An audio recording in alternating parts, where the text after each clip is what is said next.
Hello, Grace Swaby-Moore. How brilliant that you've come and visited me today. We're going to have an interview. So, Grace, you trained at the Tring Park of Performing Arts, and I just wondered, any memorable teachers for you, and why? I think the whole place is pretty memorable, to be honest. I think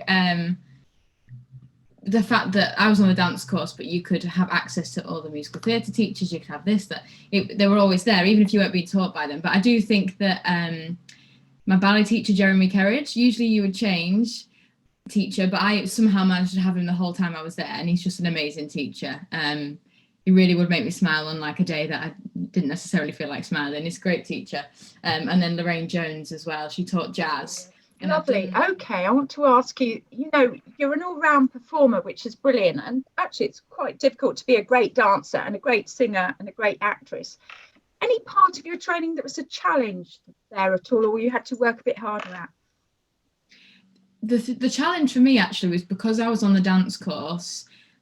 We didn't really do, I think there was one like morning singing class, but not, if you did A levels you couldn't go. So for me, the challenging part for me, although it wasn't technically in my training, was that I had to train myself in the singing, and I had to sort of like, I had a singing teacher and I was in the choir and things like that. I tried to do as much extra as I could, and I learned from the musical theatre people, oh, what did you do today? Like they must have thought I was crazy. But that was the challenging bit, trying to balance that, because I had a full day of dance and then, choreo show or whatever in the evening. I was doing A levels as well, and then on top of that I had to try and like keep up my singing and keep up my acting. It was that was the challenging part for me, and it was really a struggle at times, but it was worth it. That really moves on to, how did you get your first break? So after my second year, I was supposed to obviously do the third year. There was an open for cats, and it said 21 years and above. I think that's because they went to Dubai and things like that, so they needed, the legal age is 21. So I was like, I'm just going to go anyway. I'd heard my friend had gone, and he'd like snuck in and did really well, and I was like, oh, do you know, if he can do it, I can do it.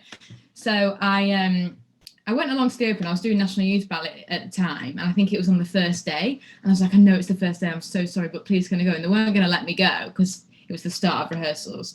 I was like, just this one day, I probably won't get through. I went, and it was the open, queued outside, the classic story, 7 a.m, pineapple.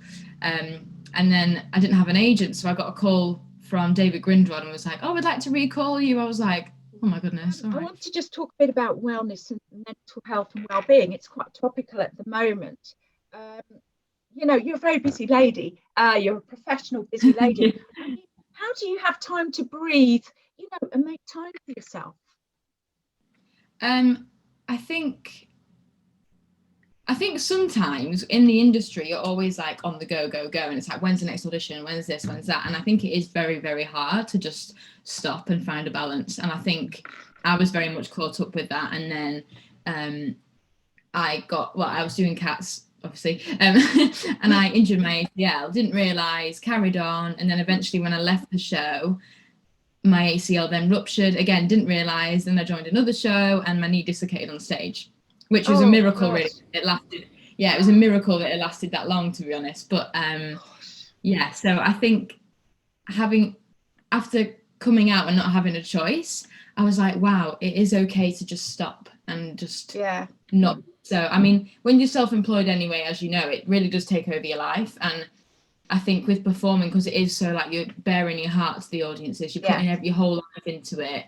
It's not really necessarily healthy to always be on the go and push. I think also like surrounding yourself with the right people is really important. Definitely, hands down. If you're surrounded by people that are like go all the time and it's not healthy, that's not healthy. And also the opposite, if they're very down, and obviously people can't help their personalities, but you find your people. And I think that's important. Yeah, that's wonderful advice. Absolutely. I would agree with all of that. Absolutely. Yeah. So the knee injury. And so how long were you actually out of work at that point with the knee injury? As a matter of interest? Well, my knee, when it actually dislocated, so that's when I was off. Even though it happened before, I still carried on. Of course. It was the end of August. So it's coming up to 2 years.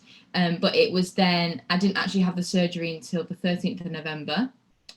And then with ACL, it's like a whole year usually. So I auditioned for the show that I'm doing now. That was in November. So it literally was almost a year. And I think actually mine was speeded up a little bit because of lockdown. That's all I was doing every day. I didn't have anything else to do. I was getting a UK tan. It was really great. Yeah. A UK tan? Is there such a thing? I looked like I'd been to Tenerife. I was really brown.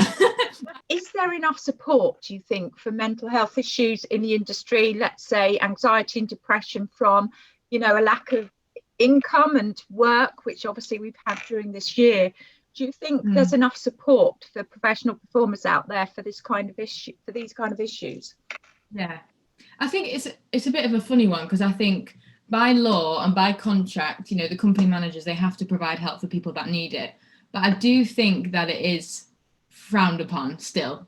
Yes. Even though by law and like on paper they can't do that anymore, I still think it is frowned upon. And I think even like castmates, I've been in casts where there's been a couple of people that I've had to go off with anxiety, like real anxiety. They have a real mental health issue, like chronic, and it's still very like, oh, she's going off again. I was going to ask you about the part that you are going to be covering in the UK tour of Beauty and the Beast, which is fantastic. So of course I desperately want to come and see you. But apart from that, I was going to ask you about this description of Belle. So she's female, 20 to 30, vibrant, intelligent with beauty. She wants more out of life than an ordinary existence. I just wanted to know, can you relate to those characteristics, or is that not how you play the part anyway? I just wanted to ask you. I think, to be honest, I think I haven't really got too much of a challenge with the acting side of it, because it is just like me, to be honest. Good. I think a lot of girls in our industry, well, and guys probably as well, can relate to her sort of like just wanted to live life. And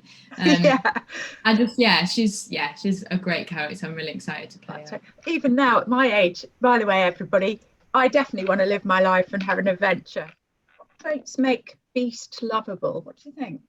I think a lot of it is to do with Belle, like her nature. He's very like mysterious, and she wants to find out more about him. I think if Belle wasn't how she is, she'd literally be like, you're too much for me. But she wants to like take care of him, and she can see through that there's like, an insecurity there, or that, there's more to him than just the Beast. And being locked up is a bit scary. So I'm not sure they'd want to fall in love with the guy, but I don't know, maybe. So there's still some hope for the Beasts out there. That's fantastic. Oh yeah, definitely. How's it going to start? How long will it be? Kind of which cities will you be going to? And we've got 3 weeks of previews. We have 1 week with a press night in Bristol. Then proper press night apparently is in Liverpool. Okay. Yes, we're in Liverpool, not for very long actually, for about 4 weeks, which is quite long, but not compared to the other venues. And then we go to Edinburgh, then where else? Birmingham, Manchester. Oh, we're in Cardiff for Christmas. Cardiff for Christmas, and I'm hoping, well, it would be lovely to come and see you then. To finish off with a good question for everybody out there. I mean, what advice would you have to any wannabes out there? I think the main thing is stay in your own lane. Stay in your own lane. Because I'm definitely one to always be like, oh, that person's better than me, I can't do it. And it's like, no, I can do it. I can do something else. And I think take inspiration from people, but when it becomes a negative impact on what you're doing, don't look at it anymore. If it's making you feel sad about what you can't do, you need to celebrate what you can do. You want to celebrate each other. But, sometimes when you're your own worst enemy, you need to celebrate yourself too. I guess at that point, you might be looking at a little bit of self-compassion, maybe. Yeah, definitely. Well, that is absolutely lovely. And I think you'll inspire all the teachers and dancers out there with your story. And just to prove that you've done so well so young. I think. So, I mean, you're not so old, and you've done pretty well to get this far so quickly, I would say. Thank you very much. Thank you. Yeah, I think you have. So that's perfect. And I just want to thank you very much for joining me today. I want to wish you the very best with the tour, and to see you in the main part very soon.